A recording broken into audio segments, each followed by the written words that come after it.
Bismillah, Assalamualaikum warahmatullahi wabarakatuh. Rekan-rekan sekalian, di video pada kali ini kami akan menjelaskan mengenai Exploratory Factor Analysis atau EFA dan bagaimana melakukannya di software JSP. Dengan anggota kelompok, saya sendiri Muhammad Tegar Semiring dan rekan saya Muhammad Arif dan Dona Kusumaningsih. Berikut adalah penjelasan sedikit mengenai Exploratory Factor Analysis atau EFA. Baik, Explanatory Factor Analysis atau EFA merupakan metode statistik multivariat yang digunakan untuk mengeksplorasi dan mengidentifikasi struktur hubungan di antara sejumlah variabel. Tujuan utama EFA adalah menemukan faktor-faktor laten atau konstruk tersembunyi yang mendasari keterkaitan antar variabel tanpa adanya model teoritis yang ditetapkan sebelumnya. Metode ini membantu peneliti menyederhanakan data dengan mengelompokkan variabel yang memiliki pola hubungan serupa ke dalam faktor tertentu. EFA sering digunakan pada tahap awal penelitian, terutama ketika peneliti belum mengetahui secara pasti jumlah maupun struktur faktor yang terbentuk. Berbeda dengan Confirmatory Factor Analysis atau CFA, yang digunakan untuk menguji model berdasarkan teori tertentu. EFA lebih bersifat eksploratif sehingga memungkinkan peneliti menemukan pola yang muncul langsung dari data. Dalam prosesnya, EFA mengevaluasi korelasi antar variabel, menghitung nilai faktor loading, eigen value, serta proporsi varians yang dijelaskan oleh faktor yang terbentuk. Hasil EFA juga dapat divisualisasikan melalui script plot dan faktor plot untuk membantu interpretasi. Dengan demikian, EFA menjadi alat penting dalam pengembangan instrumen penelitian, validasi konstruk, serta penyederhanaan data pada berbagai bidang penelitian. Selanjutnya, praktik melakukan explanatory factor analysis dengan JASP. Pada praktik ini digunakan dataset G-faktor yang berasal dari penelitian historis Charles Spreeman mengenai faktor kecerdasan umum atau General Intelligence Factor. Dataset ini berisi data nilai akademik siswa dan hasil tes kemampuan sensorik yang digunakan untuk mengkaji hubungan antar kemampuan individu. Variabel yang tersedia meliputi skor tes diskriminasi sensorik seperti pitch atau diskriminasi nada, like, diskriminasi cahaya, dan white diskriminasi berat, serta nilai akademik seperti klasik, French, English, dan mathematics. Selain itu, terdapat informasi usia siswa berupa years, month, and age. Dalam praktik exploratory factor analysis ini, variabel yang digunakan bukan nilai mentah, melainkan residual dari ketujuh variabel utama setelah pengaruh usia dihilangkan melalui proses regresi terhadap variabel age. Variabel residual dipilih agar analisis lebih berfokus pada hubungan antar kemampuan tanpa dipengaruhi faktor usia. Tujuan analisis ini adalah mengetahui apakah struktur covariance dari variabel residual tersebut dapat dijelaskan oleh satu faktor umum, yaitu faktor kecerdasan umum atau G-faktor, sebagaimana dikemukakan oleh Spearman.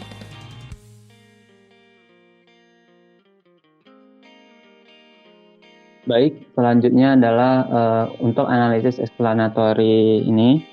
Jadi seperti yang sudah dijelaskan sebelumnya, kita menggunakan data G-faktor. Jadi data G-faktor ini ya tadi sudah dijelaskan, terdapat pitch yang itu diskriminasi nada, artinya tingkat kepekaan suatu siswa itu terhadap nada, dan like kepekaan terhadap cahaya, dan W terhadap berat di sini.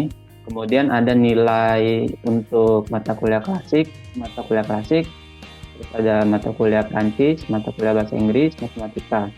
Nah, tadi sudah dijelaskan sebenarnya tersebut adalah residual pitch, yaitu hasil regresi dari tiap mata kuliah ini, tiap pelajaran ini itu dengan umur, jadi tidak ada pengaruh umur di sini. Jadi ini sudah lengkap datanya. Dari residual pitch, residual weight, sampai residual matematik. Dari residual ini yang akan kita analisis menggunakan explanator. Kita klik di sini, klik analisis. Nah, untuk itu, sebelum kita muncul sampel ini, kita klik faktor di sini, kemudian pilih bagian exploratory factor analysis. Kemudian masukkan variabelnya yang tadi kita sudah pilih, yaitu residualnya. Nah, jika sudah, maka akan muncul tampilan seperti berikut.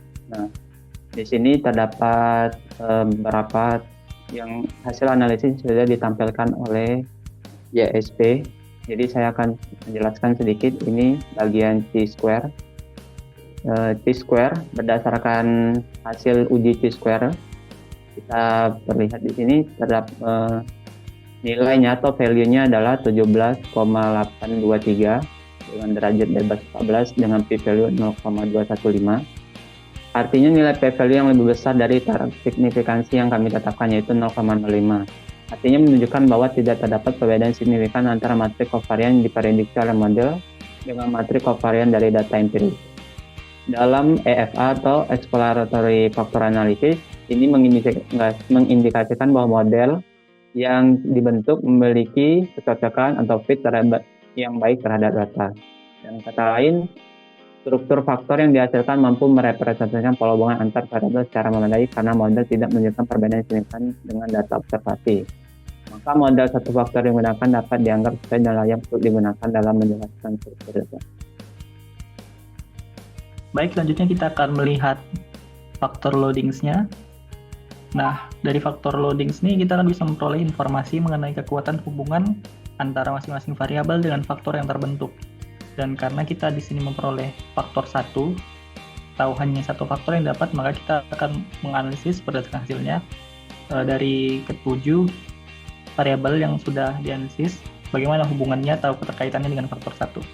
Nah, di sini kita memperoleh residuals klasik dengan nilai faktor loadings 0,965, residuals French 0,906, residuals Mathematics 0,851, residuals English 0,729, residual speech 0,431, residuals like 0,218, dan residuals weak 0,157.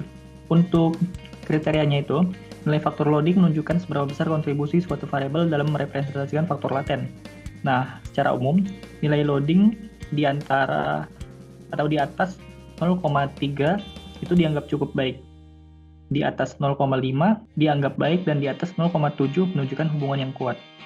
Nah, sedangkan ketika di bawah 3 atau di bawah 0,3 itu dianggap kurang baik atau tidak kuat begitu. Nah, dari kriteria itu kita bisa menganalisis bahwa di sini residuals klasik, residuals French, residual mathematics, dan residuals English itu memiliki nilai faktor loadings yang tinggi, yaitu di atas 0,7. Ini menunjukkan hubungan yang kuat antara variabel klasik, French, mathematics, dan English terhadap faktor 1. Sehingga keempat variabel itu bisa merepresentasikan faktor laten dengan lebih baik. Sedangkan untuk residual speech itu nilainya 0,431, yang di atas 0,3 tapi di bawah 0,5. Sehingga variabel pitch itu dianggap atau memiliki kemampuan yang cukup dalam merepresentasikan faktor latennya. Sedangkan residual like dan residual weak itu nilainya di bawah 0,3, sehingga variabel like dan variabel weak itu kemampuannya untuk merepresentasikan faktor 1 itu kurang atau tidak baik gitu. Nah, di sini juga ada nilai uniqueness-nya. Ini menunjukkan proporsi varians yang tidak dapat dijelaskan oleh faktor. Nilai uniqueness yang tinggi pada residual like dan pada residual weak itu menunjukkan bahwa sebagian besar varians kedua variabel tersebut dijelaskan oleh faktor lain di luar model. Sebaliknya, residual klasik yang memiliki uniqueness yang rendah itu berarti sebagian besar variansnya berhasil dijelaskan oleh faktor yang terbentuk. Jadi semakin besarnya itu ya dia berhubungan timbal balik sama nilai faktor loadingsnya gitu. Selanjutnya kita akan memasuki faktor karakteristik. Nah, dari sini kita akan memperoleh informasi mengenai karakteristik faktor yang terbentuk dalam analisis. Pada faktor di sini kita memiliki nilai eigenvalue sebesar 3,264 dengan proporsi varians sebesar 0,466 atau sekitar 46,6% dari total varians data. Nah, nilai eigenvalue itu menunjukkan seberapa besar informasi atau varians yang mampu dijelaskan oleh suatu faktor. Karena nilai eigenvalue faktor pertama lebih besar dari 1, maka faktor tersebut dianggap layak untuk dipertahankan berdasarkan kriteria Kaiser. Sementara itu, faktor lainnya tidak memiliki kontribusi sebesar faktor pertama, sehingga tidak dipilih dalam model utama. Sehingga sebenarnya ini bisa membentuk beberapa faktor, tapi memang dia akan memilih satu faktor yang paling baik itu, yang nanti akan ditunjukkan juga dalam diagramnya, dalam plotnya. Lalu di sini proporsi variansnya 46,6% menunjukkan bahwa hampir setengah dari keseluruhan variansi data dapat dijelaskan oleh satu faktor yang umum yang terbentuk, yaitu faktor 1. Ini mengindikasikan bahwa variabel-variabel yang dianalisis memiliki keterkaitan yang cukup kuat dan cenderung dipengaruhi oleh satu konstruk laten yang sama. Kecuali yang di bawah itu ya, yang pitch, light, dan wake itulah yang membuat proportion variansnya itu di bawah 50% gitu. Karena yang tadi sudah dijelaskan bahwa variansi dari kedua variabel itu sangat besar yang tidak bisa dijelaskan oleh model yang ada. Selain itu ada nilai kumulatif varians juga sebesar 46,6% atau 0,466 karena hanya terdapat satu faktor yang dipertahankan. Lalu kita ke bawah ke additional fit index. Berikan tabel additional fit diperoleh beberapa ukuran kecocokan model atau model fit yang digunakan untuk mengevaluasi apakah struktur faktor yang dibentuk sudah sesuai dengan data. Nah, indeks yang diperoleh itu ada root mean square error of approximation atau RMSEA, lalu ada standardized root mean square residual, lalu ada TLI, CFI, dan BIC. Nah, untuk nilai RMSEA sebesar 0,099 itu menunjukkan bahwa model berada pada kategori marginal fit atau cukup memadai karena nilainya mendekati batas 0,1. Secara umum nilai root mean square error of approximation di bawah 0,08 itu menunjukkan model yang baik. Sedangkan nilai antara 0,08 sampai 0,1 itu masih dapat diterima. Lalu nilai standardized root mean square residual atau SRMR sebesar 0,092 menunjukkan bahwa rata-rata residual model masih sedikit lebih besar dari batas ideal 0,08. Ini menunjukkan bahwa terdapat perbedaan kecil antara data observasi dengan model yang dibentuk. Lalu ada nilai TLI sebesar 0,908 dan CFI 0,942.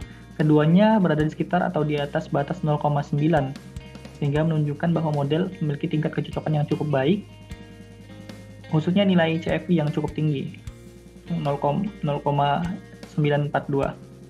Ini menunjukkan bahwa model satu faktor ini mampu menjelaskan struktur data lebih baik dibandingkan model dasar. Sementara itu nilai BIC sebesar min 26,074 digunakan untuk membandingkan beberapa model alternatif. Semakin kecil nilai BIC, maka model cenderung lebih baik. Nah, di sini kita hanya menampilkan satu model dengan satu faktor, sehingga tidak bisa dibandingkan, tapi bisa dilihat juga nilai BIC-nya itu sangat kecil, bahkan hingga negatif. Jadi, model ini sudah sangat baik gitu. Lalu kita akan bisa melihat pad diagramnya. Nah, di sini kita akan menganalisisnya berdasarkan warnanya. Jadi, semakin gelap warnanya itu semakin besar nilainya. Nah, di sini hubungan atau garis panah dari RC1 ke residuals itu menunjukkan tingkat atau besarnya nilai faktor loadingsnya. Sedangkan panah kecil yang di samping residuals itu menunjukkan uniqueness-nya. Jadi itu juga merepresentasikan dari tabel faktor loadings yang di atas tadi. Nah, kalau dari sini kita bisa melihat bahwa variabel-variabel yang sangat berpengaruh terhadap yang bisa merepresentasikan faktor 1 dengan baik itu ada 4, yaitu Mathematics, English, French, dan Classics. Sedangkan 3 yang tersisa itu sangat lemah pengaruhnya atau kontribusinya. Nah, sedangkan dari uniqueness-nya juga bisa terlihat bahwa ketiga itu wake, light, dan pitch itu memiliki uniqueness yang besar, sehingga variansi datanya yang tidak dapat dijelaskan oleh model juga besar. Lalu terakhirnya ada script plot. Nah, di sini kita bisa melihat di sini yang sumbu vertikal adalah eigenvalue dan sumbu horizontal adalah vektor. Nah, di sini eigenvalue itu berguna untuk membandingkan dalam menganalisis apakah faktor itu layak untuk digunakan gitu atau layak untuk ditampilkan. Jadi sini ada faktornya itu ada 1 sampai 7 ya. Jadi sebenarnya dari model yang kita masukkan atau data yang kita masukkan itu bisa mencapai 7 faktor. Tapi kenapa ditampilkan 1? Karena hanya 1 yang maksimal. Jadi di sini untuk faktornya 1 itu eigenvalue-nya itu eigenvalue-nya itu lebih besar. Dengan bisa dilihat bahwa semakin banyak faktornya, yaitu meningkat ke-2 faktornya, meningkat ke-3 hingga meningkat ke-7, nilai eigenvalue-nya itu menurun drastis gitu. Dari awalnya nilai eigenvalue dengan faktornya hanya 1 itu di atas 3, yaitu 3,4 sekian tadi, menurun hingga hanya lebih dari 1 nilai eigenvalue-nya. Ini menunjukkan bahwa faktor pertama itu memiliki nilai eigenvalue yang jauh lebih besar, sehingga menunjukkan bahwa faktor pertama itu merupakan faktor yang paling dominan. Nah, berdasarkan tren penurunan ini, kita bisa memutuskan bahwa satu faktor utama, yaitu faktor 1, sudah cukup untuk merepresentasikan struktur datanya. Nah, temuan ini juga memverifikasi atau mendukung teori dari Carl Spearman, yaitu peneliti yang meneliti data ini mengenai keberadaan General Intelligence Factor atau faktor G, yaitu satu faktor umum yang mendasari berbagai kemampuan individu. Sehingga fungsi dari exploratory factor analysis itu juga terpenuhi, bahwa fungsinya adalah untuk memastikan atau mengeksplor faktor-faktor laten dari beberapa variabel, dari beberapa keterkaitan antar variabel gitu.